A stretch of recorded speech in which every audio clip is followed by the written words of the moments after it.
Para nós é sempre um prazer, uma alegria poder estar aqui dialogando semanalmente com vocês.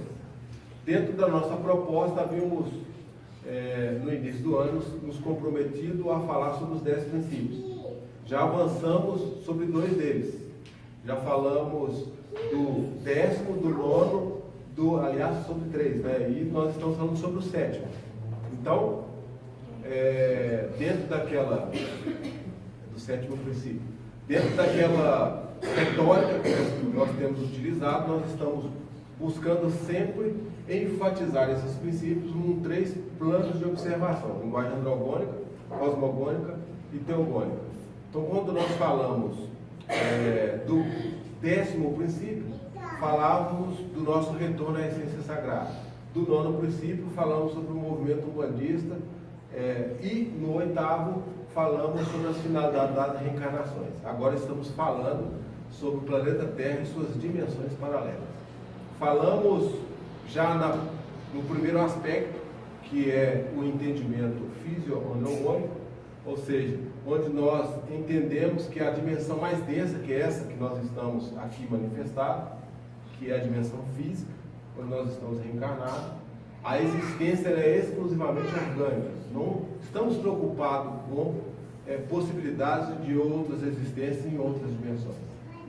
Na segunda figura de linguagem, onde nós falamos já da relativização dos aspectos espirituais, dentro desse mesmo princípio, falamos que não existe só essa realidade dimensional física a qual estamos inseridos. Já existe um plano astral. Então existe um mundo dos espíritos encarnados, materializados, que é essa que nós estamos, e existe um mundo dos espíritos encarnados, que é para onde a grande maioria de nós vamos quando perdemos o corpo físico. E hoje nós vamos entrar no terceiro ângulo de desdobramento desse princípio. Então, quando nós falamos que o planeta Terra possui dimensões coexistentes, ou paralelas, né, que fica mais fácil de nós entendermos, é importante que a gente entenda que, para a grande maioria dos seres humanos encarnados, ou manifestados na condição orgânica, como nós estamos, a vida acaba aqui. Nasce-se aqui, vive-se aqui, morre-se aqui. Isso é a interpretação de vida no contexto da realidade do planeta. Uma outra parcela da humanidade, eu diria, talvez 10% dela, vive-se aqui, mas sempre preocupado com o que vai acontecer depois do desencarne. Então, já existe uma pré-noção de outros mundos coexistentes, de outras dimensões. E a gente avança um pouco mais daquela noção que algumas escolas preconizam, céu e inferno. Então existe sim, então o paraíso é a terra, na linguagem dos nossos irmãos católicos, existe um plano inferior, dimensional, mais denso do que essa superfície nossa, e se a gente for bem aqui, nós subimos, se nós formos mal, nós descemos. Então existe uma realidade de dimensão paralela. Céu e inferno passa a ter uma conotação, um desdobramento que para nós que buscamos compreender a espiritualidade já é uma visão relativizada da existência física. E no terceiro princípio, que é o mais amplo, o mundo não é só físico, nem só astral, mas também pode existir no mundo mental. E isso fica fácil da gente compreender porque existem as hierarquias espirituais. Os espíritos mais graduados estão nas dimensões mais iluminadas e possuem somente o organismo mental. Então a matéria é extremamente sutil, para ser mais exato, ela é sutilíssima. Existe uma outra realidade, ainda é um mundo astral, mas há um rebaixamento desse mundo mental por uma manifestação tão quanto nós entendemos o mundo aqui, só que ainda mais sutil do que esse nosso. E existe essa nossa realidade que é a física. Bom, se no primeiro há uma exacerbação do ego, que a gente vive ao deleite da matéria, a gente quer experimentar tudo que é possível e viver tudo nessa dimensão física. Por isso brinquei com vocês quando explicávamos que a maioria dos seres humanos envolvidos nessa consciência de existência somente orgânica, eles viviam por sexo, estômago e intelecto. Passou disso, não tem mais nada. Se extingue-se a vida aqui. Não existe nem sequer uma cogitação, uma possibilidade de sobrevivência após a morte. Então não existe um princípio de reencarnação. Não há essa compreensão. Ok? No mundo astral já existe esse medo de existir esse mundo astral e as pessoas são mais cuidadosas com a própria existência física. Vivem sim as questões pertinentes à existência física, como qualquer outro ser humano desse primeiro grupo. Mas já ouviram falar que pode existir uma vida astral, e de fato existe. Então essa verdade, para um grupo ainda muito pequeno, ela é real. E para essa minoria dos seres planetários, existe um mundo mental, que é somente acessível àqueles que estão extremamente evoluídos. E o que seria para nós importante sabermos desses mundos coexistentes ou paralelos do planeta Terra? Na verdade, quando a gente fala planeta Terra e 3 planos de existências coexistentes, é até redundante, porque o planeta Terra, a dimensão física já é um plano de existência. E se nós temos uma outra realidade astral, esse é sim o primeiro plano coexistente ao plano físico. Se nós temos um mental, é um segundo plano coexistente à dimensão física. Então, na verdade, é o planeta Terra com mais 2 dimensões coexistentes. Um astral e um mental. Todos nós, quando nos desencarnamos, baseado na nossa capacidade espiritual, no nosso grau de compreensão das coisas do Espírito, dependendo da nossa apuração de consciência, nós vamos para um desses ambientes. Ou nós ficamos nas zonas da sombra, como eu acabei de dizer, onde estão 80% da humanidade, que desencarna e não passa da zona da sombra, que é o mundo astral, mas com suas várias subdivisões. Por isso, explicamos aqui que, dando inclusive um exemplo bíblico, né, na casa do Pai, há várias moradas.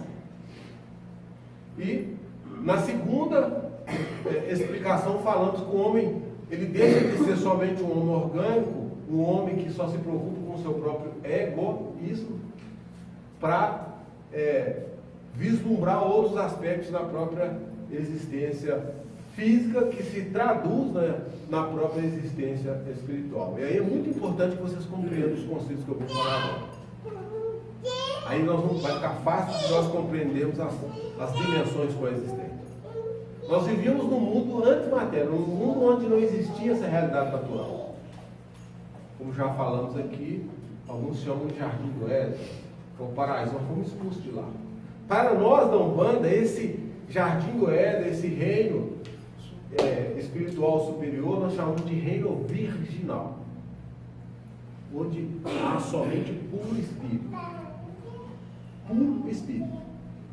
Para manifestação na dimensão de cá é reino natural. Não importa se é galáxia, se é sistema planetário, se é Via Láctea, se é própria planeta. Isso é um reino natural. À medida que nós fomos caindo, nós fomos nos sentindo necessidade de experimentação. Nós somos criando os corpos. Então existe uma essência, que é o espírito, que gerou uma existência para se manifestar numa substância. Então, espírito, essência não tem matéria, é atemporal, adimensional, imaterial. Mas a necessidade nossa de espírito experimentar fez com que a gente criasse uma existência. São os mundos. E por designação da divindade, de Deus, nós viemos parar aqui no planeta Terra, que é um desses mundos. E aí a nossa essência, gerando essa existência, mergulhou numa substância, que é esse corpo que nós estamos. Existem 3 realidades coexistentes: essência, existência e substância. Quando nós morremos no físico, nós perdemos a substância. Quando nós morremos no astral, nós perdemos a existência. Quando nós voltamos para o reino virginal, nós voltamos a ser puro espírito. Não espírito puro, puro espírito. Passamos por um processo de purificação. Muito bem. E como nós somos assessorados nesse processo evolutivo? Através da divindade que designou a hierarquia. de espírito que só tem organismo mental, ou de outros que têm organismo astral, ou da grande maioria que, na sua necessidade de experimentar, tiveram que manifestar na substância. Não importa se é Marte, se é Júpiter, se é Saturno, se é Urano, se é o planeta Terra. Parece o que eu vou falar aqui ser extremamente contundente, né? Mas não estamos sozinhos. E quando nós enfatizamos a nossa realidade física com a realidade espiritual, a maior prova disso é o próprio mecanismo da mediunidade. E como que os espíritos nos assessoram? Através desse campo mediador, que é a própria habilidade de entrar em contato com outras dimensões. Quem é médium possui essa habilidade de intermediar. Olha como é que o nome é: mediunidade. Ele media dimensões, porque consegue dialogar com as outras consciências que estão nessas várias dimensões. Quanto mais evoluído o espírito, acabei já de dizer para vocês, mais sutil ele está. Então, o organismo mental, ele só tem um organismo mental. Se ele já desencarnou, tem um certo processo evolutivo, ele tem um organismo astral. Se ele ainda necessita reencarnar, ele ainda precisa do corpo físico.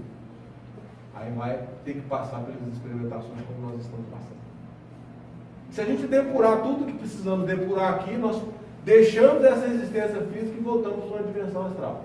E continuamos o nosso processo evolutivo a nível astral. Se formos bem, vamos para o nível mental. E aí retornamos à casa da divindade, à casa do Pai.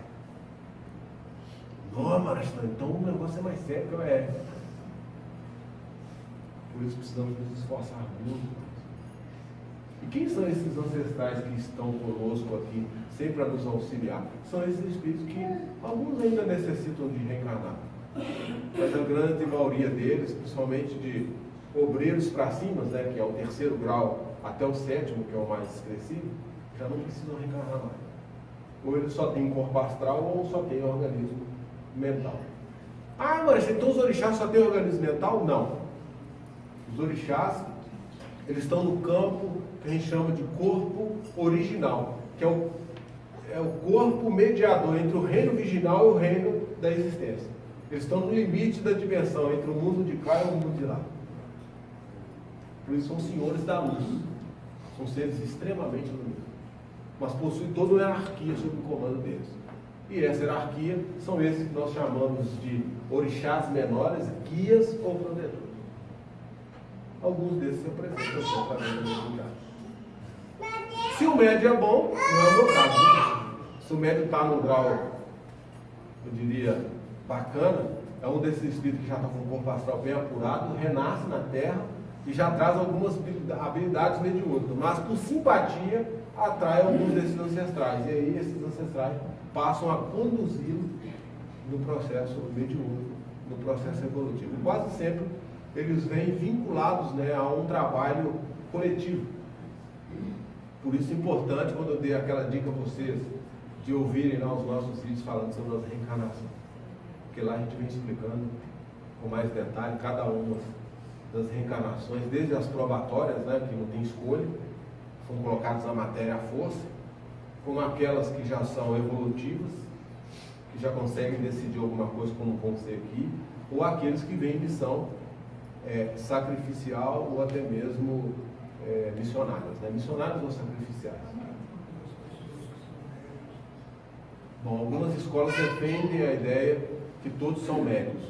Nós, do movimento umbandista, em especial da Umbanda Esotérica, entendemos que médios são somente aqueles que têm a habilidade evidente, onde ela é bastante ressaltada, ao ponto de diferenciar de outros seres humanos, ao ponto de poder mediar as dimensões com bastante propriedade. Mas todo mundo tem um pouco de sensibilidade da realidade espiritual. Mas isso não é suficiente, segundo a nossa ótica da visão da Umbanda Esotérica, de qualificá-los como médios, tal como Allan Kardec disse, né? E vem sendo defendido pelas escolas kardecistas. Todas as pessoas são médios. Nós, na Umbanda Esotérica, não acreditamos que todas as pessoas são médios. Nós acreditamos que elas podem mediar, ou seja, se comunicar com a realidade espiritual, mas não ao ponto, por exemplo, de manifestar essa mediação de forma a poder, inclusive, interagir com outros, mostrando essa interferência espiritual efetiva, ou bastante evidente, né? É isso. Bom, hoje nós então encerramos o 7º princípio, quando temos a ideia dessas dimensões coexistentes. E voltamos a falar na próxima terça-feira do 6º princípio, aí abordando nas 3 linguagens, né? Espero que vocês tenham nos acompanhado aí à medida que a gente vai desdobrando os assuntos. Um bom rito a todos. Aproveitem bem.